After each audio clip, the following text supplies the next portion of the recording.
Recentemente, a Polônia deu um passo até então impensável. O nome Kaliningrado desapareceu dos mapas oficiais. De repente, ele voltou a ser Królewek, antigo nome polonês da cidade conhecida pelos alemães como Königsberg.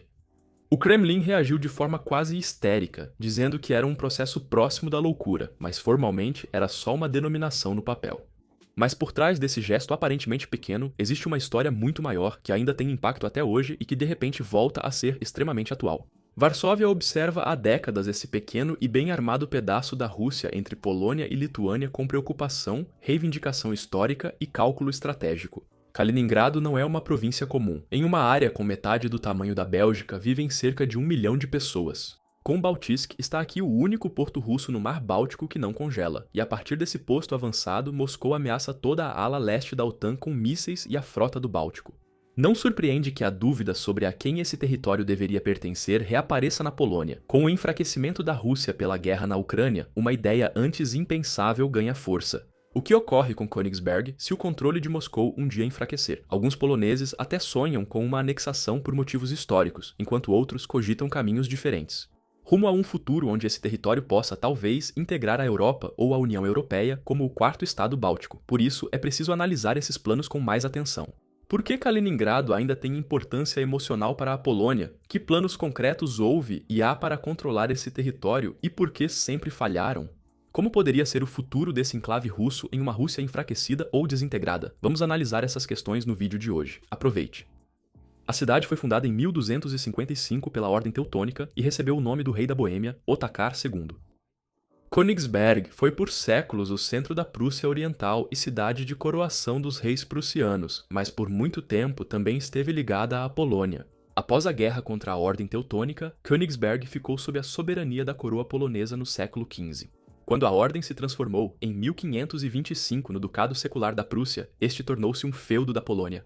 Por mais de um século, os duques em Königsberg juraram fidelidade ao rei polonês, até que a Prússia se libertou definitivamente dessa dependência em 1657. Muitos poloneses ainda hoje recorrem justamente a essa época quando usam o nome Królewek. Após o fim da suzerania polonesa, a Prússia logo virou uma potência independente. Em 1701, o eleitor de Brandemburgo, Frederico, coroou-se rei em Königsberg, tornando a cidade o berço da monarquia prussiana. No entanto, essa ascensão teve interrupções. Durante a Guerra dos 7 Anos, tropas russas ocuparam toda a Prússia Oriental de 1758 por alguns anos.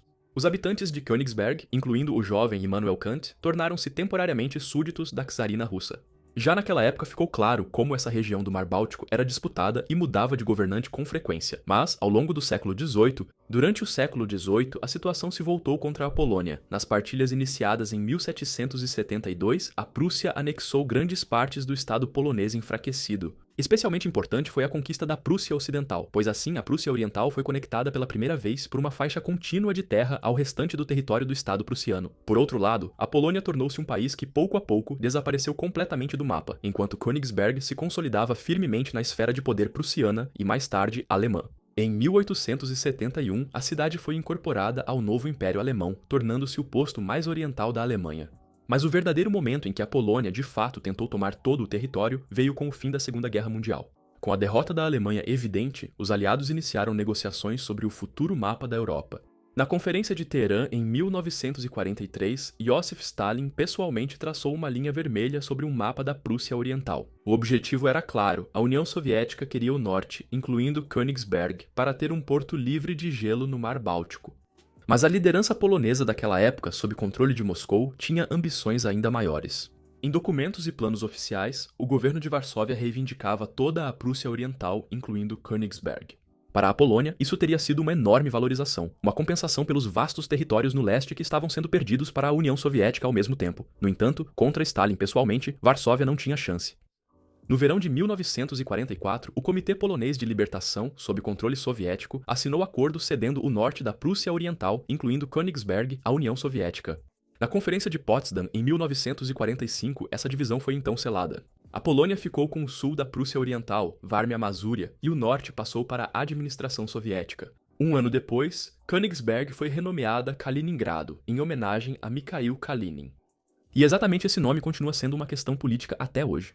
porque Kalinin estava entre os homens do aparato de poder soviético que, em 1940, foram corresponsáveis pelo massacre de Katyn, onde milhares de oficiais poloneses foram mortos. Muitos poloneses ainda veem como provocação deliberada o fato de uma cidade na fronteira com a Polônia ter esse nome.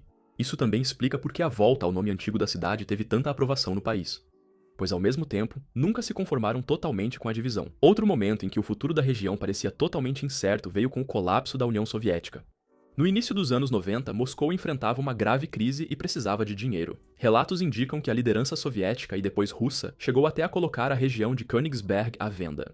Discutia-se uma quantia de cerca de 70 bilhões de marcos alemães, mas o mais surpreendente era o destinatário da oferta.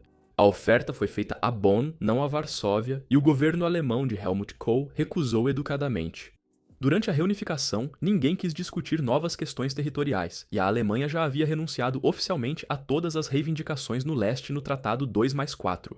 Por outro lado, não se queria fortalecer desnecessariamente a vizinha Polônia, por isso Varsóvia não recebeu a oferta de compra na época. Assim, essa porta também foi fechada e Kaliningrado permaneceu com a Rússia. Com o tempo, a postura polonesa sobre Königsberg passou de sonhos territoriais para uma questão pragmática de segurança. Militarmente, Kaliningrado é hoje uma fortaleza.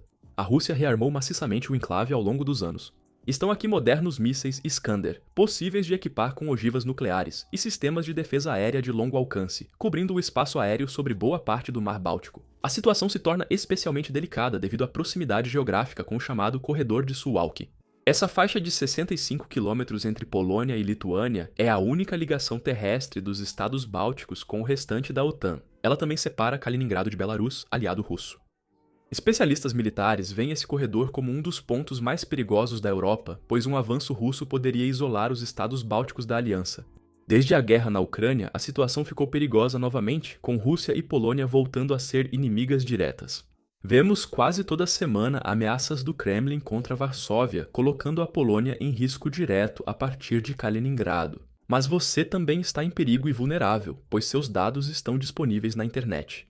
Os chamados corretores de dados coletam suas fotos, mensagens e até mesmo todas as suas buscas online em toda a internet e vendem isso não só para empresas sérias, mas também para golpistas, que então passam a incomodá-lo com ligações, SMS e e-mails indesejados. Mas é exatamente aí que o Incogni pode te ajudar. Não controlamos para quem nossos dados são vendidos, mas os corretores são obrigados por lei a excluí-los quando solicitamos. O problema é que existem milhares deles, e o processo de solicitação é propositalmente complicado por parte deles. Poucas pessoas físicas se preocupam em apagar seus dados, o que é um grande problema. A Incogni oferece a solução para isso. Ela assume a tarefa de fazer a limpa junto aos corretores de dados, fazer os pedidos de exclusão e nos proteger contra tentativas de fraude. Basta se cadastrar na Incogni, autorizar a Incogni a fazer valer os pedidos de exclusão em seu nome e acompanhar facilmente no painel como seus dados vão sumindo da internet. Sem esse serviço, seria quase impossível para uma pessoa comum lidar sozinha com pedidos de exclusão e se proteger de fraudes, levando anos. Com o novo recurso de remoções personalizadas, é possível pedir a remoção de sites específicos onde seus dados aparecem publicamente, mesmo que não sejam corretores de dados. Vocês se pesquisam no Google, encontram um resultado com seu nome, endereço ou outras informações sensíveis e simplesmente inserem o link no Incogni. Os especialistas em privacidade analisam o caso e cuidam manualmente da exclusão, e isso pode ser feito quantas vezes forem necessárias. Cuidem da sua privacidade e garantam 60% de desconto por tempo limitado no Incogni com o código HiddenCamel, além de garantia de devolução em 30 dias, e foi assim que a Polônia reagiu com uma medida bastante abrangente, renomeando Kaliningrado para seu antigo nome polonês. Após a Polônia, a Lituânia também aderiu e sugeriu que a cidade fosse chamada de Karaliauzius. O quão tensa a relação se tornou ficou evidente em 2025, quando a Rússia retirou a autorização do consulado-geral polonês em Kaliningrado e a representação teve que ser fechada. No geral, a situação está mudando a favor da Polônia. Em 2025, o ministro das Relações Exteriores da Polônia disse que a Rússia retirou grande parte de suas tropas de Kaliningrado para usá-las na linha de frente na Ucrânia. A fortaleza antes temida agora está enfraquecida, tornando a região mais vulnerável. Isso levanta uma pergunta que preocupa muitos estrategistas. O que ocorreria com Kaliningrado se a Rússia fosse permanentemente enfraquecida pela guerra ou até se desintegrasse? Alguns ultranacionalistas poloneses chegam a pedir uma anexação direta, mas, para ser sincero, isso representaria um enorme risco. Os problemas de direito internacional seriam grandes, e a Polônia provavelmente não gostaria de integrar de repente 1 milhão de russófonos. Ao contrário, ideias distintas circulam em think tanks e entre especialistas. Uma possibilidade seria Königsberg tornar-se um quarto estado báltico independente junto aos vizinhos. Outras considerações vão ainda mais longe e imaginam a região como uma zona desmilitarizada sob a administração europeia. E alguns autores até cogitam transformar a cidade natal do filósofo Immanuel Kant em um projeto simbólico europeu diretamente subordinado à União Europeia. Isso é só uma amostra de vários planos. Apesar das diferenças, eles acabam indo para a mesma direção. Com a Rússia perdendo influência e a Europa se aproximando, a vinculação a um único país vizinho seria pouco provável. Uma integração gradual da região ao espaço europeu seria mais provável e traria grandes vantagens para a população local. Se Kaliningrado deixasse de ser posto militar contra a OTAN e se tornasse região comercial aberta no Mar Báltico, teria novas possibilidades econômicas. Após a Guerra Fria, a região tinha forte ligação econômica com vizinhos europeus, e muitos mantinham contatos ativos com Polônia e Lituânia. Tudo isso ainda é algo para o futuro. Enquanto Putin estiver no poder e o Kremlin confrontar o Ocidente, nada deve mudar em Kaliningrado. O enclave segue sob controle russo e é usado por Moscou para pressionar a Europa, mas a história mostra que essas situações podem mudar rápido. Königsberg foi cidade alemã por séculos, tornou-se soviética após a guerra e após o colapso da URSS passou a ser russa. Quem imaginaria em 1988 que a União Soviética acabaria poucos anos depois, se fragmentando em vários estados? Por isso é importante ficar atento a essa região. Se a Rússia se enfraquecer ainda mais com a guerra na Ucrânia, a base militar mais perigosa do Mar Báltico pode, no futuro, virar parte de uma Europa unida e pacífica. A renomeação polonesa poderia, retrospectivamente, ter sido o primeiro passo. Mas e vocês? O que acham? Vocês acreditam que Kaliningrado poderia um dia se tornar parte de um projeto europeu? Será que continuará sendo uma fortaleza russa no Mar Báltico? Comentem e aproveitem para remover seus dados pessoais na internet com o Incogni. Por tempo limitado, use meu código HiddenCamel e ganhe 60% de desconto com garantia de devolução em 30 dias. E se vocês também quiserem saber por que a Rússia está perdendo outro aliado importante neste momento, recomendo muito este vídeo aqui. Tem muita variedade, a gente se vê na próxima, até lá, tchau!